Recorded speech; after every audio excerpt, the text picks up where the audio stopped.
Bonjour à tous, et c'est donc un 24e épisode de Legality Times que nous attaquons aujourd'hui. On va commencer avec une petite rectification, une mise au point plutôt.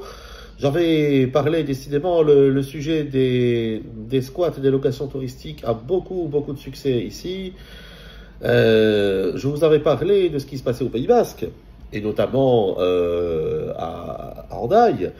J'avais cité ad nominem Monsieur le maire d'Hendaye, Monsieur Potier Senaro, qui d'ailleurs fait partie de mes contacts Facebook et LinkedIn. Monsieur le maire, je vous salue bien. Et Monsieur le maire, vous vous êtes ému. Nous avons parlé entre-temps, vous vous êtes ému de la façon dont j'avais présenté les choses en disant que vous aviez pris une très mauvaise décision, vous aviez fait une grosse bêtise en prenant un arrêté municipal restreignant on ne peut plus, j'allais dire, abajo no poder en espagnol, les locations touristiques et les possibilités de louer son bien en location touristique. Alors effectivement, vous en êtes ému, vous m'avez répondu, on a échangé, vous et moi, des échanges très constructifs, des échanges qui vous ressemblent. Hein, je sais que vous êtes un très bon maire de commune, nous n'avons pas évidemment les mêmes idées, mais nous avons les mêmes valeurs, vous et moi, et je sais que bien des Andaliers sont heureux et aises de vous avoir comme maire, et c'est parfois tant mieux. La couleur politique, après tout, on s'en fout un peu. Bon, vous m'avez dit, et c'est vrai, que d'abord vous n'aviez pas pris, vous, un arrêté municipal, mais que cet arrêté municipal qui avait été pris en conseil ratifiait l'arrêté pris en conseil communautaire, donc communauté de communes Pays Basque, 23 communes, qui prenait cette décision. Et vous m'avez expliqué que vous, quand a été prise cette décision, vous avez voté contre. Ce qui est vrai, hein, ça a été vérifié. Pourtant, je ne mets absolument pas votre parole en doute, mais il se fait que ça a été vérifié, et c'est vrai. Donc, je le dis pour mes internautes et mes followers, c'est vrai, vous avez voté contre, et c'est vrai que vous n'aviez pas le choix de ratifier cette décision. Bon.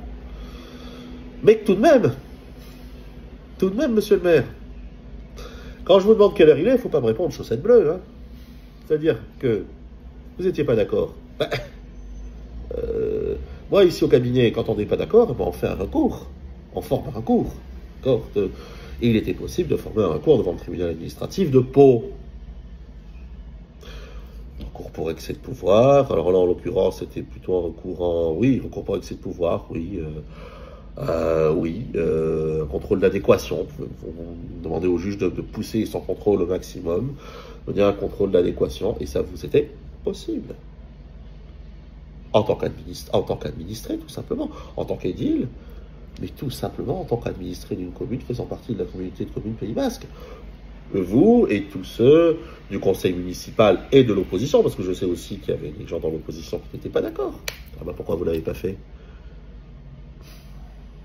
Non, c'est trop tard. Hein. Alors, il faudrait exercer... Ah, c'est trop tard, non, c'est entré en vigueur, mais il faudrait attaquer une décision qui découlerait de cet arrêté. Bon. Mais aussi, ce que vous pouvez faire, monsieur le maire, c'est là où j'en viens. Bah, vous pouvez vous déroger dans votre commune. Hein.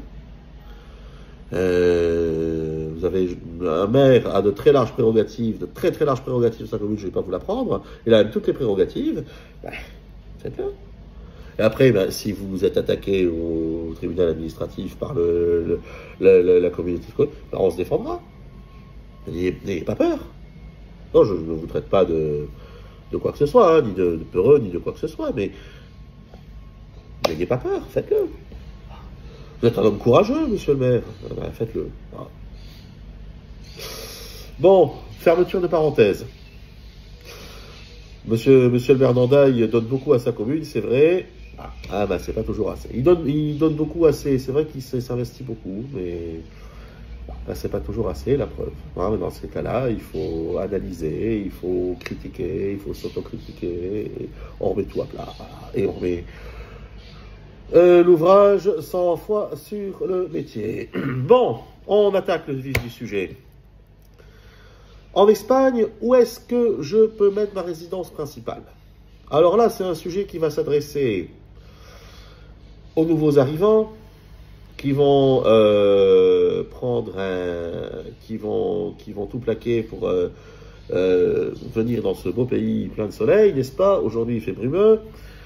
Les nouveaux arrivants, bon, vous êtes souvent en colocation, avec une sous-location, des fois il n'y a même pas de contrat, ou alors vous avez une location de courte durée, parfois en appart-hôtel, et pourtant on vous demande de déclarer une résidence principale en Espagne. Non. Êtes-vous domicilié? Ah, c'est compliqué. Donc qu'est-ce qu'on fait? Il n'y a pas 36 solutions. Il faut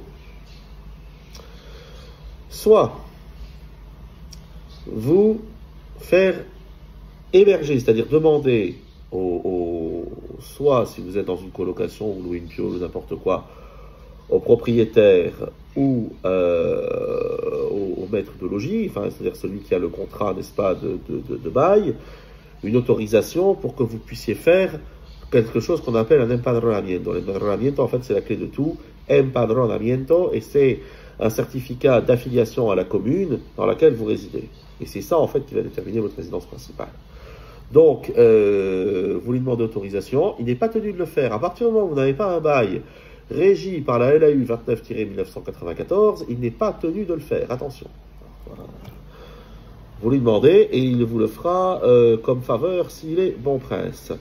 Si jamais il s'agit d'une location de courte durée, voire saisonnière, là, le propriétaire ne peut et ne le doit pas, en aucune façon. Sinon, l'acte est nul de plein droit. Donc, eh bien, il existe des services d'hébergement, où vous déclarez une adresse, n'est-ce pas, le temps de pérenniser votre logis. Chez Michel Lawyers, on le fait, n'est-ce pas? Donc, il faut penser à déclarer, à ce moment-là, vous faire domicilier, service de domiciliation, n'est-ce pas, jusqu'à ce que vous trouviez un logis pérenne. Par contre, à partir du moment où vous avez un bail, alors là, c'est votre résidence principale, et ça n'est d'ailleurs que votre résidence principale, ça ne peut pas être autre chose que votre résidence principale, et bien évidemment, le propriétaire ne peut pas vous le refuser. D'ailleurs, vous n'avez même pas à lui demander, à partir du moment où vous avez un bail, 5 ans plus 3 ans plus 1 an, n'est-ce pas, un bail, ley arrendamientos urbanos, présentez ce bail à la mairie et vous demandez votre empadronamiento. Et c'est, à tout effet officiel, votre résidence principale. Voilà. Donc, la solution intermédiaire, si jamais on vous demande, parce que vous avez commencé un travail, ou parce que un travail salarié notamment, et qu'on vous demande une adresse en Espagne, ce qui est tout à fait logique, eh bien, bien sûr, vous avez le droit de déclarer l'adresse que vous voulez dans tout acte sous seing privé.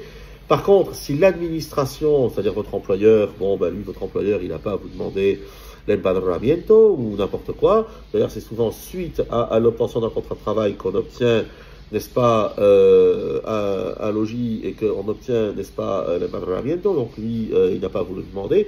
Par contre, l'administration le peut. Et le problème, c'est quand vous êtes salarié et donc affilié à la sécurité sociale, on va vous demander, là encore,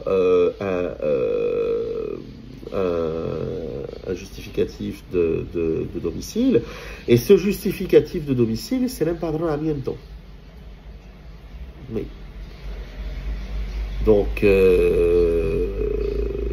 le dis, pourquoi? Parce que, c'est votre employeur qui fait toutes les démarches, certes, mais au moment où vous allez obtenir votre tarjeta sanitaria, c'est-à-dire votre carte vitale espagnole, l'équivalent, là, il va falloir justifier un domicile. Voilà. Donc, je sais que c'est pas toujours facile, et la solution, c'est d'obtenir le plus vite possible un bail digne de ce nom, un bail régi par la loi du 24 novembre 1994, la LAU, qui est l'équivalent de notre loi sur les baux, n'est-ce pas? Et c'est uniquement cela qui déterminera de façon certaine et absolue votre résidence principale. Dans l'intervalle, se faire domicilier par le coloc ou se faire domicilier par le propriétaire, qui souvent n'est même pas au courant de combien de colocataires il y a, c'est pas terrible. Donc, pensez à un service de domiciliation professionnelle. qui par la même occasion réceptionnera vos courriers, qui par la même occasion gérera votre affiliation à la sécurité sociale, gérera votre relation avec les impôts, et ici, notre restaurant in-house le fait. Voilà. Ce sera tout pour ce très court Legality Times estival. Je vous dis à bientôt dans la torpeur haussienne pour un 25e numéro. Portez-vous tous bien.